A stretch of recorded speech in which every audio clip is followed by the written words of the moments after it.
নমস্কাৰ বন্ধু বান্ধৱীসকল, আশা কৰোঁ আপোনালোক ভালেই আছে। আজি এই ভিডিঅ'টোৰ মাধ্যমেৰে আপোনালোকক কাট অফ মাৰ্কৰ কেইটামান গুৰুত্বপূৰ্ণ কথা ক'ম বুলি ভাবিছোঁ। আৰু প্ৰথমখন মেধা তালিকাত কেতিয়া প্ৰকাশ পাব, তাৰ উপৰি আপুনি মেধা তালিকাত নামটো অন্তৰ্ভুক্ত হ'বনে নাই, বা আপুনি যে ফাইনেল মেৰিট লিষ্টতো সোমাব পাৰে, এনেকুৱা কিছুমান অতি গুৰুত্বপূৰ্ণ কথা আপোনালোকক জনাব বিচাৰিছোঁ। যিহেতুকে LP UP নিযুক্তি প্ৰক্ৰিয়াৰ প্ৰচেছটো, আবেদন প্ৰচেছটো ইতিমধ্যে কমপ্লিট হৈছে আৰু আপোনালোকৰ এই নিযুক্তি প্ৰক্ৰিয়াৰ যিখিনি প্ৰচেছ সেইখিনি অফিচিয়েলি চলি আছে। এনে মুহূৰ্তত আপোনালোকে বহুতে কমেণ্ট কৰি সুধিছে বিভিন্ন কথা, আৰু সেই কথাসমূহৰ উত্তৰ হিচাপে আপোনালোকক কিছুমান গুৰুত্বপূৰ্ণ কথা ক'ম বুলি ভাবিছোঁ। আশা কৰোঁ আপোনালোকে ভিডিঅ'টো প্ৰথমৰ পৰা শেষলৈ চাব। তেনেহ'লে আহক ভিডিঅ'টো আৰম্ভ কৰোঁ। আপোনালোকৰ মাজৰ বহুতৰে কাট অফ মাৰ্কৰ নম্বৰটো মোলৈ পঠিয়াইছে, আৰু সেই নম্বৰটো আপোনালোকে কভাৰ কৰিবনে নাই, প্ৰথম মেধা তালিকাত আপোনালোকে নামটো সোমাবলৈ সক্ষম হ'বনে নাই, সেই কথাটো আপোনালোকে বাৰে বাৰে সুধি আছে। সেই সম্পৰ্কত মই আপোনালোকক জনাম যে LP UP নিযুক্তি প্ৰক্ৰিয়াটো ৯,৪৫৩টা পোষ্টৰ এগেইনষ্টতে আমাৰ যিখিনি কেণ্ডিডেট আছে, কেণ্ডিডেটৰ সংখ্যাটো খুবেই বেছি, এইটো সকলোৱে জানে। আৰু তাৰ ওপৰত বেছ কৰি আমি এটা কথা জানিব পাৰোঁ যে পোষ্টৰ এগেইনষ্টতে যিহেতুকে আমাৰ প্ৰাৰ্থীৰ সংখ্যা বেছি আছে, তাৰ মানে এইটো বুজা গৈছে যে আমাৰ কাট অফ মাৰ্ক যথেষ্ট হাই হোৱাৰ সম্ভাৱনা আছে, আৰু এইটো ডেফিনেটলি সকলোৱে বুজি পোৱা কথা। আৰু সেই কথাটো ময়ো কৈছোঁ যে কাট অফ মাৰ্ক আপোনালোকৰ হাই হ'ব। এতিয়া কাট অফ মাৰ্ক হাই হ'ব বুলি কওঁতে আপোনালোকৰ কিমানখিনিমান কাট অফ মাৰ্ক যাব পাৰে, সকলোৱে হয়তো ভাবি আছে যে নিজৰ নিজৰ নম্বৰখিনিৰ লগত তুলনা কৰিছে, আৰু সেই তুলনামূলক বিশ্লেষণৰ অন্তত নিজেও এটা অনুভৱ কৰিব বিচাৰিছে যে প্ৰথমখন মেধা তালিকাত তেওঁৰ নামটো সোমাবনে নাই। সেই উদ্দেশ্যে তেওঁলোকে মোলৈ পঠিয়াইছে সেই নম্বৰটো, আৰু মই ক'ব লাগে সোমাবনে নাই। আপোনালোকক মই এই ভিডিঅ'টোৰ যোগেৰে জনাম যে LP UP ছেকশ্যনত যিসকলৰ কাট অফ মাৰ্ক, অৰ্থাৎ আপোনালোকৰ জেনেৰেল কাষ্ট যদি হয়, যোৱা সময়ছোৱাতে 5 ফেব্ৰুৱাৰীত যিটো এপইণ্টমেণ্ট হৈছিল, সেই এপইণ্টমেণ্টটোত কেইখনমান কাট অফ মাৰ্কৰ তালিকা আপোনালোকক মই ভিডিঅ' আকাৰে প্ৰস্তুত কৰিছিলোঁ। তাত আপোনালোকে দেখিবলৈ নিশ্চয় পাইছিল যে এইখিনি সময়তে জেনেৰেল কাষ্টৰ কিছুমান ডিষ্ট্ৰিক্টত কাট অফ মাৰ্ক যথেষ্ট হাই হৈছিল সেই সময়ছোৱাতে, আৰু এইবেলি আৰু যথেষ্ট হোৱাৰ সম্ভাৱনা বেছি আছে। এটা কথাই আপোনালোকে ধৰি থ'ব পাৰে যে জেনেৰেল কাষ্টৰ ভিতৰত আনৰিজাৰ্ভ কাষ্টৰ LP UP ছেকশ্যনত আপোনালোকৰ কাট অফ মাৰ্কটো 200ৰ তলত কেতিয়াও নকমে। এইটো আপোনালোকে অনুধাৱন কৰি থৈ দিয়ক যে 200+ আপোনালোকৰ হায়েষ্ট কাট অফ মাৰ্ক হ'ব। 200+ বুলি কওঁতে যোৱা সময়ছোৱাত 214, 218লৈকে গৈছিল, আনকি EWS থকা কেণ্ডিডেটৰো 214, 18লৈকে গৈছিল। এইবাৰ আপোনালোকৰ হায়েষ্ট কাট অফ মাৰ্কটো LP UP ছেকশ্যনত যাৰ 210ৰ ওপৰত যাৰ আনৰিজাৰ্ভ কেটাগৰীৰ কেণ্ডিডেটৰ কাট অফ মাৰ্ক আছে, তেওঁলোকে নিশ্চিন্ত থাকিব পাৰে। আপোনালোকক বাৰে বাৰে কৈছোঁ, আপোনালোকে কথাখিনি মনোযোগেৰে শুনিব, কিয়নো কৈ থকা কথাখিনি আপোনালোকে আকৌ প্ৰশ্ন কৰে, কাৰণ আপোনালোকে ভিডিঅ'টো প্ৰথমৰ পৰা শেষলৈ ভালদৰে নাচায়, যাৰ বাবে আপোনালোকে কোৱা কথাখিনিকে বাৰে বাৰে আকৌ প্ৰশ্ন আকাৰে আমালৈ উত্থাপন কৰে। সেইবাবে কৈছোঁ ভিডিঅ'টো কথাখিনি গুৰুত্ব সহকাৰে শুনিব। আপোনালোকৰ আনৰিজাৰ্ভ কেটাগৰীৰ 210 থকা কেণ্ডিডেটসকলে নিশ্চিন্তে বহি থাকক, আপোনালোকে কাট অফ মাৰ্ক কভাৰ কৰিবলৈ সক্ষম হ'ব কিছুমান ডিষ্ট্ৰিক্ট লৈ। আৰু যিসকল OBC MOBC হয়, OBC MOBC 180ৰ ওপৰত কাট অফ মাৰ্ক যাব, 180ৰ ওপৰত 170ৰ পৰা আপোনালোকে ধৰিব পাৰে কিছুমান ডিষ্ট্ৰিক্টত 170ৰ পৰা ইফালে হায়েষ্ট কাট অফ মাৰ্ক থকা কেণ্ডিডেটসকলে OBC MOBC সকলে আশা কিছু কৰিব পাৰে। আৰু এইবাৰতো EWSৰ কম্পিটিশ্যনটো বহুত বেছি হ'ব। আপোনালোকে মনত ৰাখক, আপোনালোকে নাভাবিব যে মোৰ EWS চাৰ্টিফিকেট আছে গতিকে মই যিকোনো প্ৰকাৰে পাম। EWSৰ কম্পিটিশ্যনটো যিহেতুকে বেছি হ'ব, গতিকে EWS চাৰ্টিফিকেট থকা কেণ্ডিডেটসকলৰ কাট অফ মাৰ্কটো হাই হোৱাৰ যথেষ্ট সম্ভাৱনা আছে। আৰু ইয়াৰ পিছতে UP ছেকশ্যনত যদি চাওঁ আমি, আনৰিজাৰ্ভ কেটাগৰী UP ছেকশ্যনত আপোনালোকৰ হায়েষ্ট কাট অফ মাৰ্ক 300 ভিতৰত যাৰ কাট অফ মাৰ্ক আছে, তেওঁলোকে UP ছেকশ্যনত আনৰিজাৰ্ভসকলে আশা কৰিব পাৰে কিছু পৰিমাণে।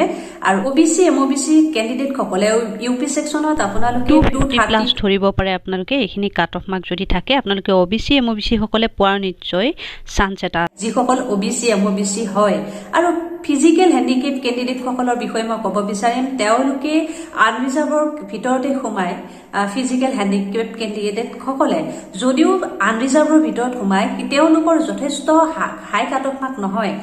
আনৰিজাৰ্ভত যদিও যথেষ্ট হাই কাট অফ মাৰ্ক হয়, কিন্তু PWD কেণ্ডিডেট সকলৰ যথেষ্ট তলৰ মাৰ্কছতো তেওঁলোকৰ নম্বৰটো কভাৰ কৰা দেখা যায় আৰু তেওঁলোকে কম কাট অফ মাৰ্ক থাকিলেও PWD কেণ্ডিডেট সকলে পোৱাৰ চান্স থাকে, খুব বেছি পৰিমাণে পোৱাৰ চান্স থাকে। আপুনি যদি PWD কেণ্ডিডেট হয় তেনেহলে আপুনি লয়েষ্ট কাট অফ মাৰ্ক থাকিলেও কিছু আশা কৰিব পাৰি। আপোনালোকে আশা একেবাৰে এৰি দিব নালাগে।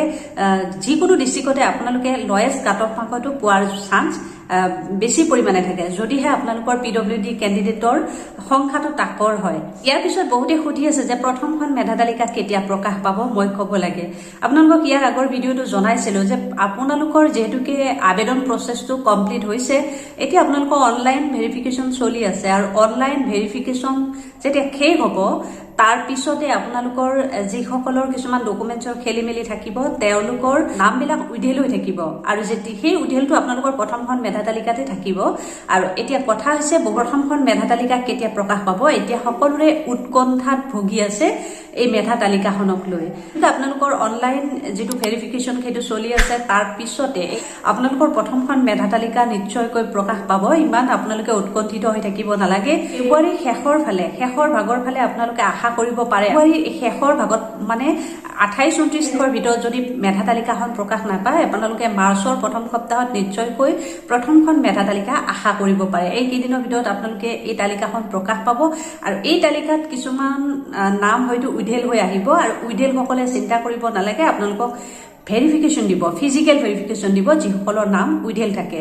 আৰু এইবাৰ ক'ব নোৱাৰি যিহেতুকে কৰোনাৰ প্ৰকোপটো কমিছে বা কোনো ৰেষ্ট্ৰিকশ্যন নাই, SOP নাই, আপোনালোকক হয়তো সকলোকে ফিজিকেল ভেৰিফিকেশ্যনৰ কাৰণে মাতিবও পাৰে। এইটো সম্ভাৱনা আছে কিছু পৰিমাণে। সময়ত গম পোৱা যাব যে অফিচিয়েলি জনাব আপোনালোকক যদিহে ফিজিকেল ভেৰিফিকেশ্যন সকলোৰে হয়। আৰু যিসকলৰ ডকুমেণ্টছৰ খেলি মেলি থাকে তেওঁলোকৰতো নিশ্চয়কৈ ফিজিকেল ভেৰিফিকেশ্যন দিবই আৰু ক'ত কেনেকৈ কি হ'ব সেইখিনি আপোনালোকক অফিচিয়েল নটিচত স্পষ্টভাৱে উল্লেখ কৰিব। ইয়াৰ পিছত আৰু এটা কথা আপোনালোকক জনাব বিচাৰো যে বেছি কাট অফ মাৰ্ক থকা কেণ্ডিডেটেও হয়তো প্ৰথম মেধা তালিকাত বাদ পৰি যাব পাৰে। প্ৰথম বুলি নহয়, আপোনালোকে হাই কাট অফ মাৰ্ক থাকিও কিছুমান মেধা তালিকাত যদি নামটো আপোনাৰ নাহে, আপুনি সেইসকলক মই এটা কথা ক'ব বিচাৰো, আপোনালোকে মেধা তালিকাবোৰ চেক কৰিব।